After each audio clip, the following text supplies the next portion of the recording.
What's up sa inyo mga G? Ngayong araw nga pala, isang panibagong araw na naman ang gagawin natin.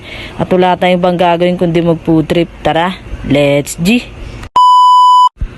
At ayun na nga mga G, naglalakad na kami dyan kung saan kami kakain.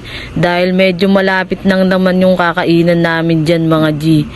Siyempre kasama na naman natin yung mga tropa nating pangdayo dyan mga G. And sila mga G, nagkukulitan pa eh. At fast forward nga pala, nandito na tayo kung saan tayo kakain mga G. Kaso nga lang, sarado. Malas natin dyan mga G. At syempre mga G, dahil sarado, sa iba na lang kami kakain yan mga G. Kaya ayan, agad-agad na rin kaming umalis dyan. At yung tropa natin dyan mga G, ang lungkot niya eh. Sarado daw dun eh. At naghahanap na nga kami dyan ng masasakyan namin mga G. Na naman kami guys. Ayun na yung tricycle ko. Sa iba kami kakain, sarado dun sa kanina eh.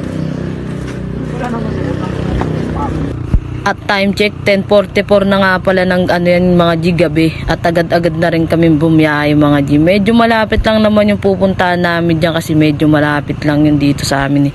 At ayun na nga, nandito na kami mga G kung saan kami kakain. At ito nga pala yung menu nila dyan mga G. Eh no, tignan nyo na lang, i-post nyo na lang yung video kung ano gusto nyo makita yung menu nila. Quality rin yung mga pagkain nila dyan mga G, ang sasarap din.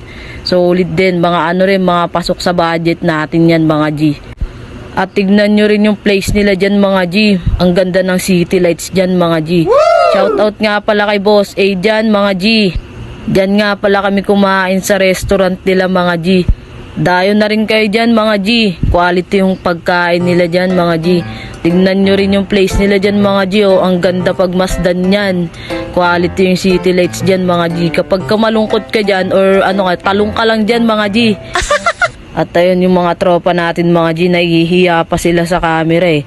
At ito nga pala yung place nila sa taas mga G. Bali ano yan, second floor yung ano nila, place nila. Meron sa baba, meron sa taas. At habang naghihintay kami dyan, tignan nyo gagawin na itong mga to mga G. Pre, usahin yan, hindi tayo maarte pre. Oh, hindi, kukunin niya yung cheese stick. Ayusin pre, apa nag-aantay tayo pre? Tira. Uy, may price pre. Hindi, wala na tayo. Yan na. Ang kulot na. Ay, kunin nyo sauce yung kaya pinapakuha ko sa inyo. Tira yan guys, tira yan, tira. Baka mo ng tira pre. Pagsaw pa talaga oh. Tatlo, tapos konting price. Uy, yung sauce. Ano tama na ito? Hindi na nagkapansinan no. Wala na, busog na, dito ba lang? At itong tropa nating isang mga G, punong-puno pa yung bunganga nyo. Sige pa rin siyang bakbak ng ano eh, tira ng ano, ibang tao mga G. Solid din to mga G. Wala talaga tong inaatras sa mga pandayo na to mga G. Solid sila idayo talaga. At yung tropa natin dyan oh. At tignan nyo naman yung plato dyan mga G. Parang kinidlatan lang kanina, ang dami pa niyan mga G. Ito yung salarin, si paring BG, si paring Nogi. Ito si Cybrix. Tapos si paring Buboy natin. At syempre, tamang hintay kami dyan ng food trip natin dyan mga G. Subukan nyo na rin dumayo dito mga G. Ang ganda ng place nila dito, tsaka ang sasarap ng pagkain nila. Ano na pre?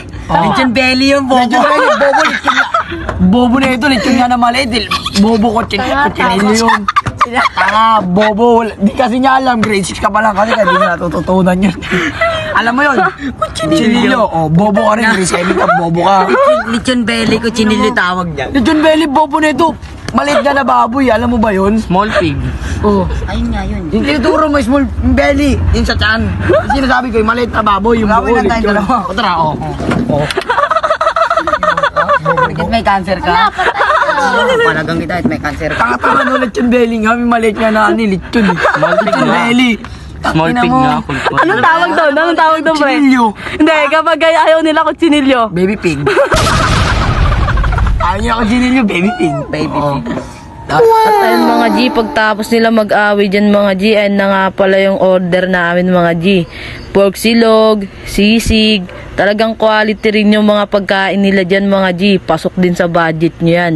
Only rice nga palang in-order natin dyan mga G. Pag pork or mga mang-inasal mga G, mga only rice dyan. Yung mga silog nila mga G, basta tignan nyo na lang sa menu. Makikita nyo doon kung ano yung only rice o hindi. At ito nga pala yung in-order natin mga G, pipigaan natin ng kalamansi yan. Syempre, ano pa ba? Di kumpleto yung pag walang kalamansi. At syempre, hindi rin mawawala yung sili. At ito yung tropa nating pandayo mga G. Pakyut pa yung kain niya dyan eh. At ayan, tamang food trip na rin sila dyan mga G. Napapailing pa. At ay nalaglag pa yung kanin niya mga G. Sayang yun. At ito nga pala tayo dyan mga G. Syempre, babakbak na rin tayo dyan. Ipapakita ko pa sa inyo. Solid dyan mga G. At syempre yung tropa natin dyan, hindi mawawala sa listahan yan mga G. And talaga yung pandayo natin eh. At syempre ako naman ang babakbak dyan ulit mga G. Diba? Quality yan talaga mga G. At ayun na nga mga G, pinakita pa ng tropa natin yung only rice niya. At ito mga G, tignan nyo gagawin na itong tropa natin mga G. Ginawa niyang ano eh. Ginawa niyang siopaw yung ano mga G, kanin. Diba? Di halata sa kanya na gutom siya mga G, no? Ay, no, tignan nyo naman. Punong-puno yung bunganga niya dyan mga G. Sabay susundan niya ng itlog. Isang buo na yan, sige. Binakbakan niya na yan mga G. Solid talaga idayo yan mga G. At hindi pa siya nagpaawat dyan mga G. Nagagalit sa kanya yung tropa namin dyan mga G. Dahil ang bilis niya daw kumain. Kaya ayan, binagalan niya lang mga G. Asartalo talaga sa kanya yung mga tropa natin dyan mga G. At syempre naman, ako naman ulit ang babakbak dyan mga G. Tignan nyo kung gaano kasarap yan. Kahit onti lang ilagay nyo na sisig mga G. Sobrang lasa na yan mga G. Quality talaga yung pagkain nila dyan. Ayun o, dire-diretso na rin yung kain natin dyan mga G. Hindi na rin tayo nagpapatigil dyan eh. Kahit maanghang yung kinakain natin mga G. Sobrang sarap kasi talaga yan mga G. Quality rin yung pera nyo. Sulit din yung ibabayad nyo. At tapos na nga kami mga G. Hanggang dito na lang to ha. Bye bye!